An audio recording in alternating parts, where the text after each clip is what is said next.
Berlin woke slowly, a city stitched together by silence and rain. Over the old rooftops, the morning light crawled, like a memory, pale, hesitant, fragile. Lina Weiss walked through a narrow alley, clutching the keys to a place she had never seen before, a forgotten radio station from another time. The building smelled of dust and wood and something else, something like the echo of a dream.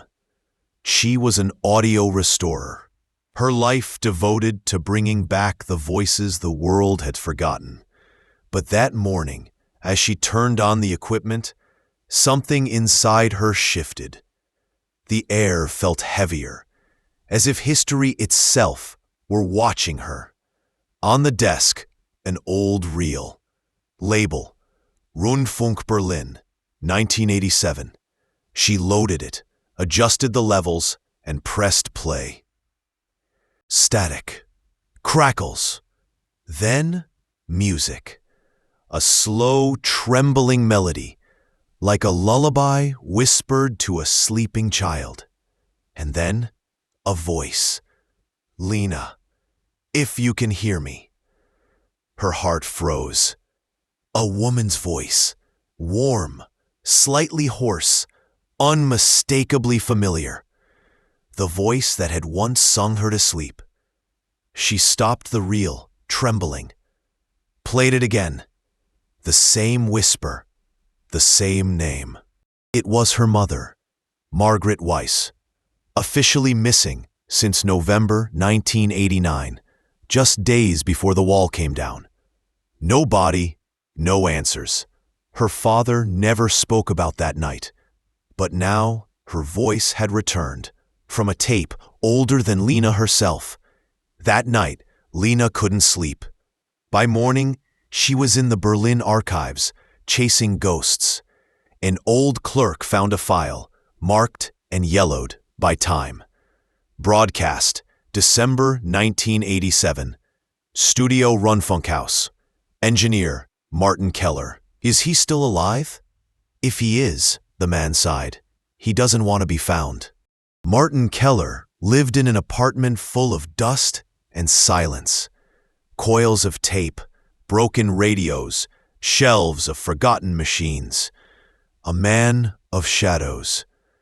When Lina knocked, he hesitated. Then, quietly, "You're Weiss. You knew my mother?" "Not exactly. We worked in the same building. But that tape," he looked away. "That voice was never meant to be broadcast." "What do you mean?" "She came to the studio one night, asked to record something for her daughter. Said she had to leave but wanted to be heard. I didn't ask where she was going. Next day, she was gone." He reached into a drawer and pulled out an old cassette wrapped in faded paper. "I kept a copy. I don't know why. Maybe for peace." Lina took it carefully, as if it might break.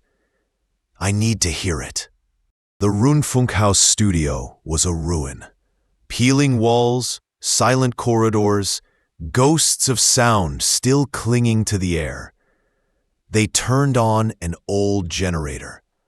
A red bulb flickered to life. Recording room. Keller pressed play. A woman's voice filled the darkness. "If you hear this, it means I made it. Don't look for me, Lina. I did this so you could live in a free world." Then, chaos. Sirens. Screams. And over it all, the lullaby. Lina covered her mouth. Tears came silently. Keller turned away. Days turned into nights of searching. Old files. Names long erased. And then, a call from Keller. "I found something. An address. Oderbergerstrasse. An old dormitory. They might have kept the reels there." They went together. The building half collapsed. Windows boarded. Doors unhinged. In the basement, A room with no windows, soundproofed walls. On the door, still a raum, the silent room. Inside, an old recorder and another reel. Keller pressed play. Silence. Then, her mother's voice. If you are here, it means the world has changed. People forget, but music remembers. And then, the same melody, the same lullaby. Lina sang softly with it, her voice trembling. When it ended, Keller whispered, "That night, I was there. I was working near the border. There was panic.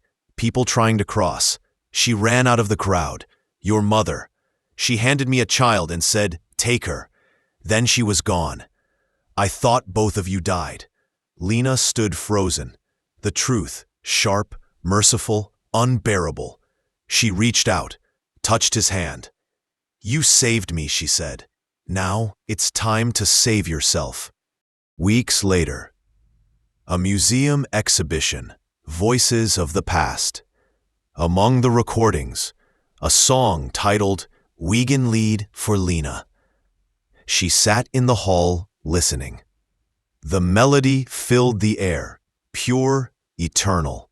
Keller was beside her, hands calm, eyes clear. "You know," she whispered, "sometimes silence says more than any words." "Yes," he smiled, "if you learn how to listen."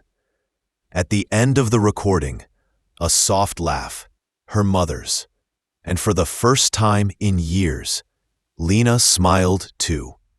Outside, snow began to fall. Berlin was quiet, like an old metronome after the song has ended. Thank you for being with us. You've been listening to a story from Heart Speaks. Until next time, and remember, always let your heart speak.